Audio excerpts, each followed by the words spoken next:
What's up, guys? This is D1B Universe. This is going to be a reaction that was sort of kind of requested by Disney Fanatic on the account that she reminded me that this actually existed. This is going to be Beauty and the Beast, the official final trailer. Now, let me give off a little bit of my stance of this newfound thing of Disney's live-action interpretation films. Cinderella had about a few that I can remember. Ever After being one of my favorites out of those few, mostly because I watched the Nostalgia Critic video that said it was pretty good in that video, so I gave it a watch, and granted, it was actually kind of interesting, cool, clever.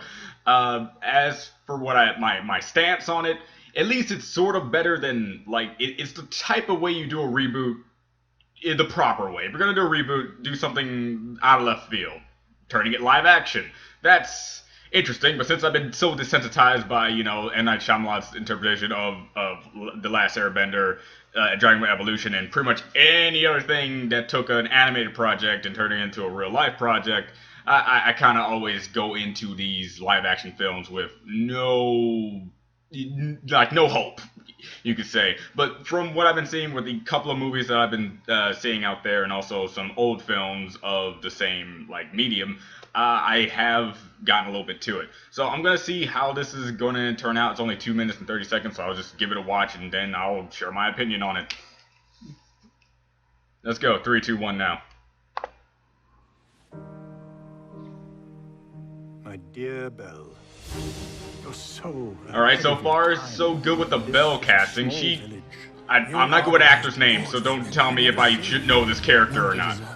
And it's Gaston? as well. Is that Gaston? But small also means safe. Because I'm telling you, if you don't nail Gaston, you don't nail the movie.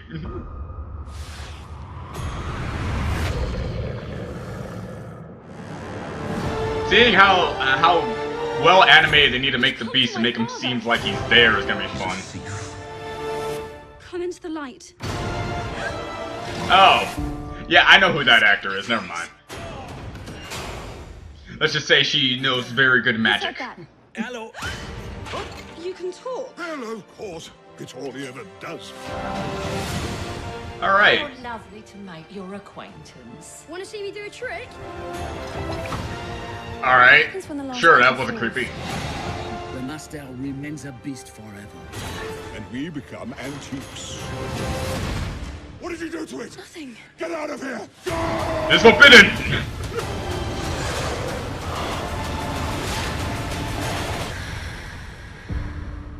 Jesus. You have to help me. You have to stand.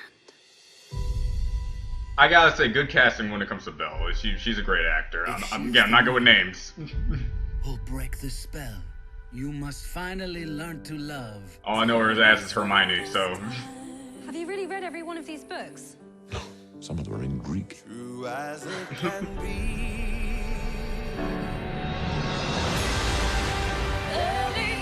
I will say though, the visuals, everything about it really interests me already.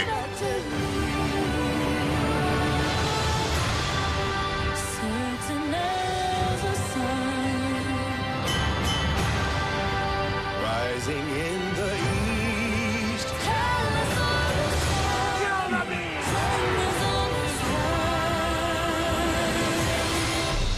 I can see this is actually going to be a really good movie. I can see this doing very well. Yeah. The two things that I am looking forward to, since it's clearly going to be a musical-esque thing, less like the original Disney matters, is if they're gonna recreate the songs and do it in live action. I can't wait to see the Gaston song and Be Our Guest, because those being my two actual favorite songs, and also being the two songs that I promptly remember and also know the names to. Beauty and the Beast has been, a part of that mindscape of what I know throughout Disney films, as slowly losing me in how much I remembered them as a kid. I think the main one that I really forgot about was the Sleeping Beauty. How they had a whole bunch of princesses that involved sleeping, Snow White being one of them. But Sleeping Beauty, Anastasia, I think that's her name, with Maleficent. Again, I could have got those names wrong, but I do know Maleficent. I don't really remember those movies very well. Beauty and the Beast being part of that one, and I'm slowly starting to forget. So maybe watching this movie will also not only revamp me in how good this story is, because I I do like the dynamic of the girl that is pretty herself. And I don't mean pretty as in that she's pretty, even though the actor is pretty, whatever.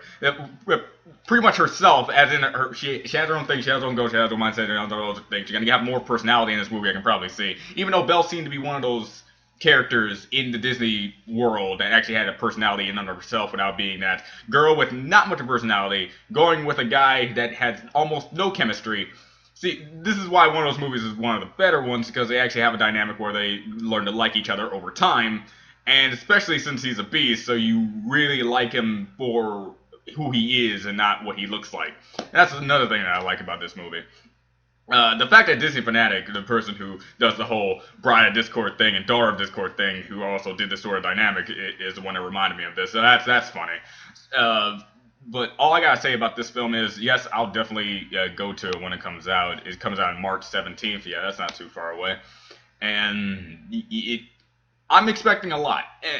Hold on, getting this actor's name is going to destroy me, so give me a minute. I'm a little bit of an idiot when it comes to how the names work, but Emma Watson is a good pick. I can tell her by the facial features that is just Emma Watson. I could double check and just go to the actual casting of this movie and then thoroughly make sure that I'm right about this, but I'm willing to bet my YouTube career that is Emma Watson. I don't know why I call it a career, since I'm also getting a job trying to get a job at a sushi restaurant. So yeah, that's a thing.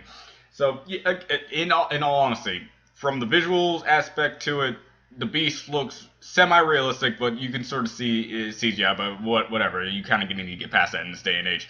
But there are certain scenes, like the part where he's in the snow saving Belle from the wolves. That was definitely a scene that actually made him look really real. I don't know if they're doing that whole thing where in some scenes it's like, like cosmetic stuff, and it's like actually it's like him putting on a suit with makeup, and some CGI parts of them are like that, because I heard think they're doing that lately, or he's just going to be fully CGI. Whatever it is, it does look more realistic than, like, let's say other things in our media that I could name off, but I won't, because I respect that media too much to dog on it again. So yeah, again, I'm excited for this movie, and I hope you guys are too. And tell me what you think about it. If this is something that you were asking for, something that came and you're kind of dealing with, or something you don't really like. Because when it comes to live action films, it's either hit or miss. But Beauty and the Beast seems like a type of film that you can do, because it's sort of grounded in, I hate to say realism, because when you got talking appliances throughout the house, you can't really say it's realistic, but you don't have people shooting lasers out of their mouths and jumping 5 trillion feet in the air and coming down like a meteor and destroying everything with a single stomp. But it's a guy who's a beast. There's a rose. If it goes out, then he's going to be reign of beast forever, because the whole thing, the reason why he's a beast is because, again, why am I spoiling everything for people who probably not even watch Disney stuff? But whatever. That's it. I said my opinion. Tell me what you think about it. I'm going to get on started with some other things, and yeah. Bye.